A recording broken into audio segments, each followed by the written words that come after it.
welcome back to my channel. You guys, I'm just so excited today. I don't know why. So in this video, I'll be sharing 10 things you should know if you're coming to the UK in September 2025 or in January 2026. You see these 10 things, place them for your chest, plaster them for your chest like this as you're coming, so that you will not be shocked. Like, you will not get to the UK and you're like, hey, wait, nobody told me, I didn't knew.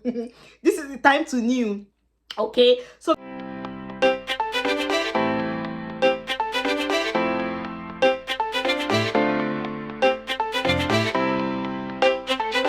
before I start, like, can you see my hair? You guys should help me. Am I the only natural hair girl that doesn't like carry? I can't carry this hair like this for more than a day, because it's so stressful combing, detangling. Please tell me in the comment section, I beg. Is it just me that cannot carry my hair like even this one I carried? I'm going to make this hair like tomorrow. I can't, like, it's not even possible. Not like I'm not proud of the hair. I am super proud of the hair, but I beg, we had the patience one day for me to sit down, calm down, detangle, comb, moisturize. Yeah. Anyways, guys, let me get straight into the 10 things you should bear in mind if you're coming to the UK in September or in January. This is based on my experience. I'm still relatively new anyways. I came in February and this is what, July. So I still have those things in mind. So if you're coming, you should know about these things too. The number one thing, which is like the most important thing I've been emphasizing on, is your accommodation. Sort your see, in the UK, let me tell you the truth, your best friend, the person who you hold, so your best friend has been promising you, don't worry, when you come, I got you. When you come, if you not got you, sort your accommodation from the very start from Nigeria. That is where I've been telling you all about Amber students. Please don't sleep on this. And it's no joke, don't sleep on this. So in the last video I made, I got a lot of questions, especially about guarantor. How do I get my guarantor? It's so difficult getting a guarantor. Amber students is always asking for guarantor, but calm down. It's not that deep. Trust me, it's not as deep as you're looking at it. So here's how it works here. The platform house advertises for houses. Let's say this particular house is like, say, maybe £450 or £500, depending on where the location that you get. So you can search for houses based on your city, based on your school. So they just give you a rundown of houses around your area, So now, most times they may not say, like, on the platform that this particular house needs a guarantor. But guess what? I try to experiment with their live chat or their customer service on the website. You know what I did today? So I went on, like I told you, like, they are really fast in responding to inquiries and everything. So I went to their live chat, no, not the live chat, on WhatsApp.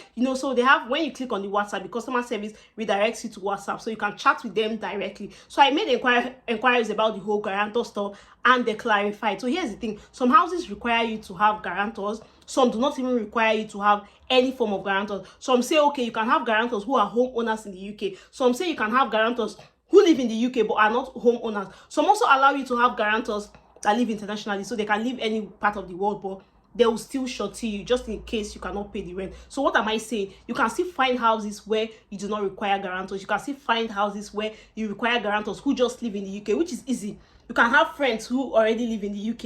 You can have relatives who live in the UK. They don't need to own a home for them to be your guarantor. So you can, like, they even asked me to send a link to the house I chose. So if you have gone through the site and you have seen a house you like, you can pick out that link, paste it, send it to the customer care, and they'll check for you whether you require a guarantor or the type of guarantor you need. Like I said, the homes are affordable. They are bills inclusive, fully furnished. You're not buying a bed, you're not buying nothing. Everything comes with the house. You have the gas, you have everything, bills inclusive. So as students, of course, say you no get money. You and I say you no get. Some people get money anyways, but as students, you always need to target like bills inclusive houses, and of course houses that are close, like have proximity to your school and maybe city centers and shops, basically everything. So Amber students got you covered. If you have further questions, like I said, there are many channels. You have the email, you have live chat, you have emails, WhatsApp, live chat. You can even call them if you want. So you can channel those questions to them, and a customer care representative would be like on ground to answer your questions. Of course, if you have more questions, you can also ask in the comment section, and I'll make my inquiries too and also respond to you. So that's the number one thing you should bear in mind when coming to the UK. That friend may disappoint you, and this place is not a place to be stranded. I've said this thing before over and over again. In Nigeria, there's under bridge. In here, there's no under bridge. If you're stranded here, you can as well just pack your bags and go back home, because voila. So what's the second thing you should bear in mind? See, be tech savvy. I don't know how, like, no, I'm saying be tech savvy, like, I don't mean you should go and be doing coding, software development. That's not the tech savvy I mean. There are some people that say, oh, I'm not too good with laptop. You know, say I'm not too good with computer. I'm not. Go and learn it. See, the UK is technologically advanced. Yes, they do a lot of manual stuff. Like they still send manual letters. They still do a lot of paperwork thing, but they are technologically advanced. Even basic jobs like even cleaning, they'll ask you, do you have IT skills? Even warehouse job, ask you, do you have, like, what do you mean IT skills? That what happened? That you used to touch them up or waiting? Because you never know where life will take you, to be honest. So learn basic computer skills, Microsoft Word, Excel, learn how to maneuver the computer, because truth is, like I said, this country is technologically advanced. You should not stick to pen and paper all the time, analog way of doing things all the time. These guys have sort of gone far. Okay, so if this is still July, July, if you have already booked your flight for August, try and learn a little bit of computer, even if you don't have a laptop. But why would you not even have a laptop? It's weird. Anyways, what's the third thing? Another thing to bear in mind is the fact that nobody will teach you anything. Like, even if you are new to a job, like, I'm saying this in a loose sense, even if you're new to a job, nobody will hold you by the hand and take you step by step. This is how you do. Already say they don't even want to hire you. Already they are looking for ways not to hire you, or even looking for ways to sack you. Then they can't be say you are now dull. You're now waiting for somebody to hold you by the hand and teach you step by step.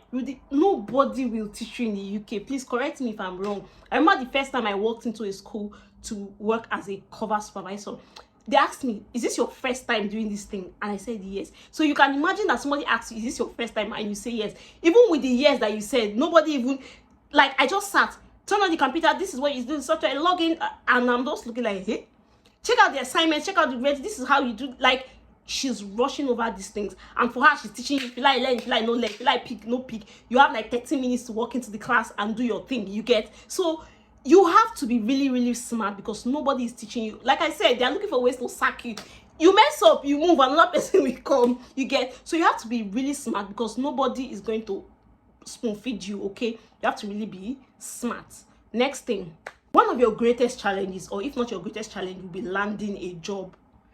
If you remove landing a job in the UK, UK is sweet.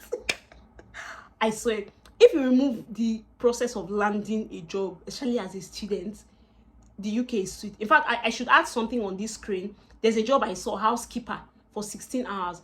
Even a job offering you 16 hours, they will now still tell you below that they are not hiring students. Usually, students are supposed to work for 20 hours, but this job says we give you 16 hours a week. Yet, they don't still want to hire students. The hardest part of being in the UK is finding a job.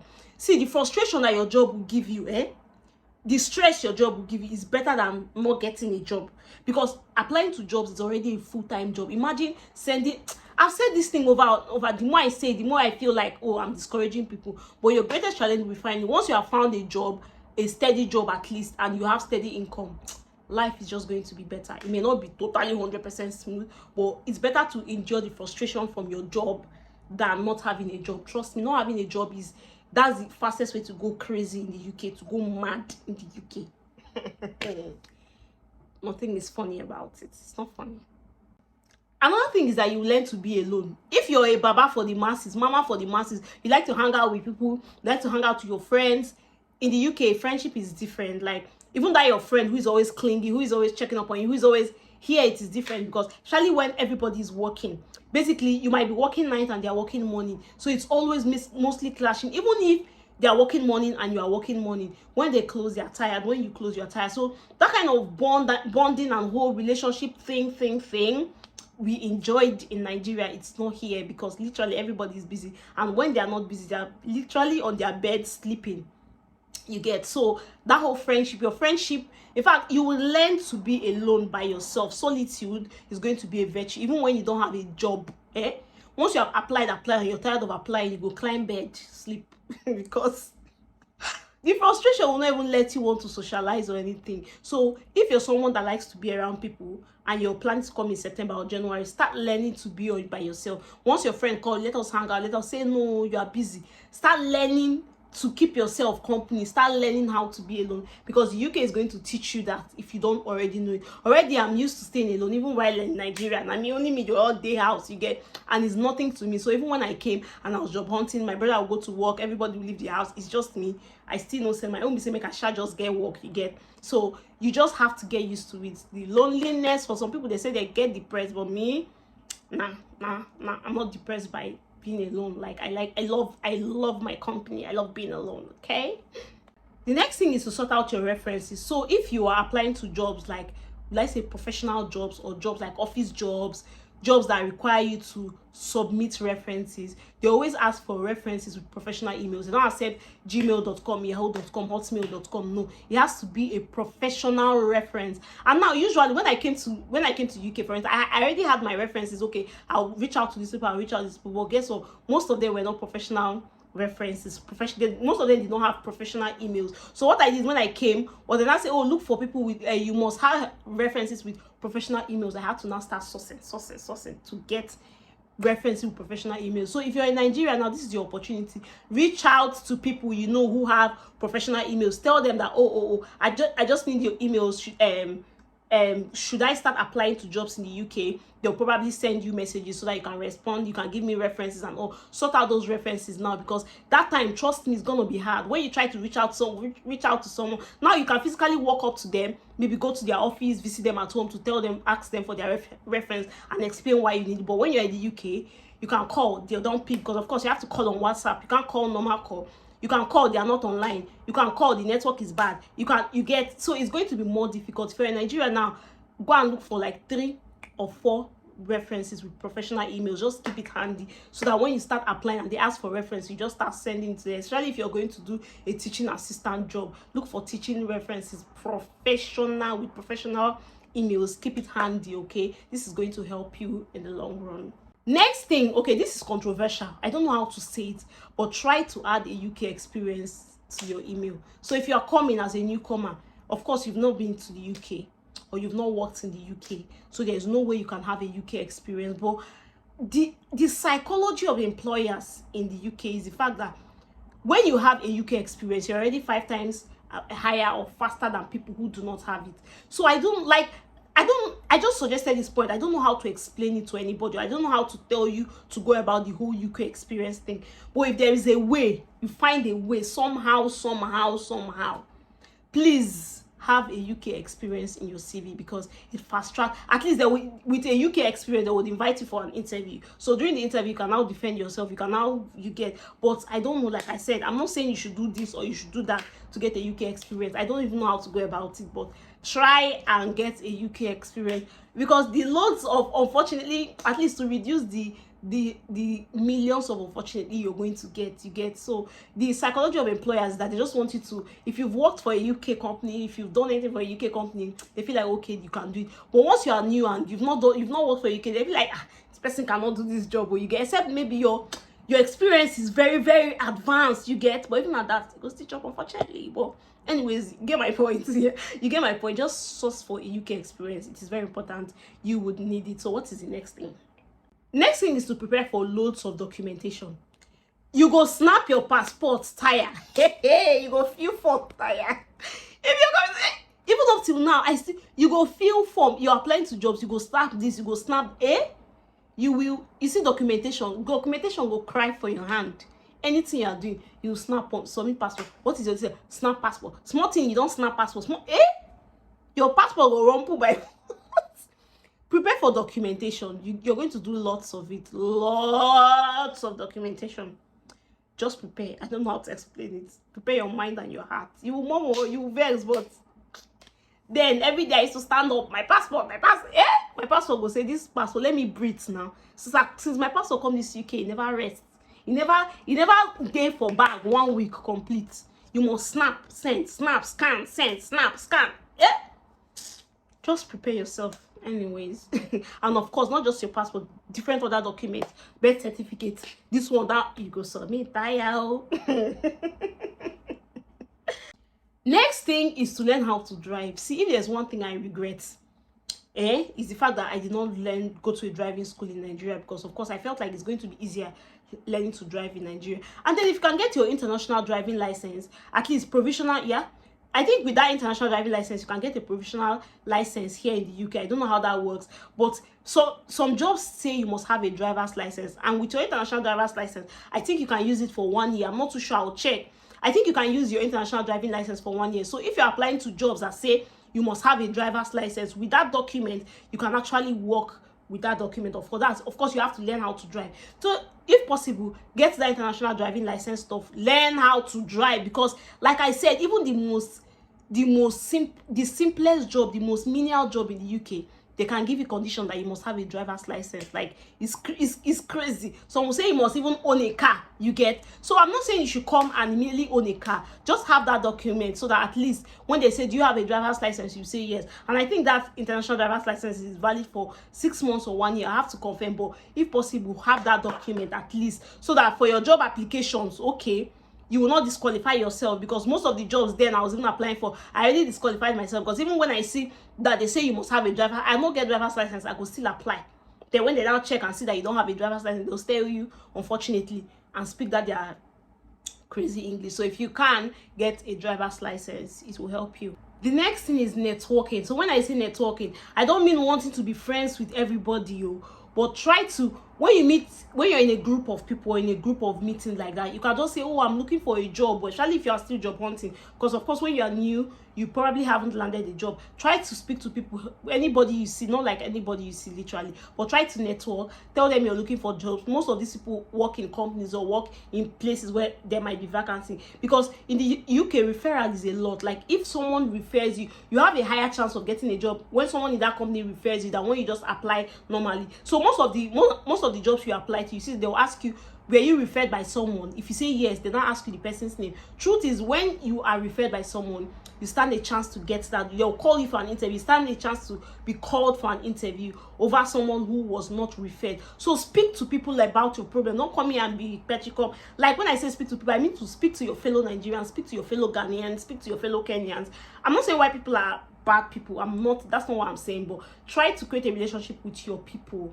It is very important. Like, it is really very important. I think I should do another video about, but basically I'm not saying you should not roll with white, but stick to your people, because that relationship with your people is far better than, if you know what I mean. Okay, so networking is important. Speak to people, make friends. Don't be too friendly, of course, but at least a closed mouth is a closed destiny. Now, so my village people talk, you get. Finally, carry tissue. Come, why should you carry tissue or handkerchief? Because you're gonna cry.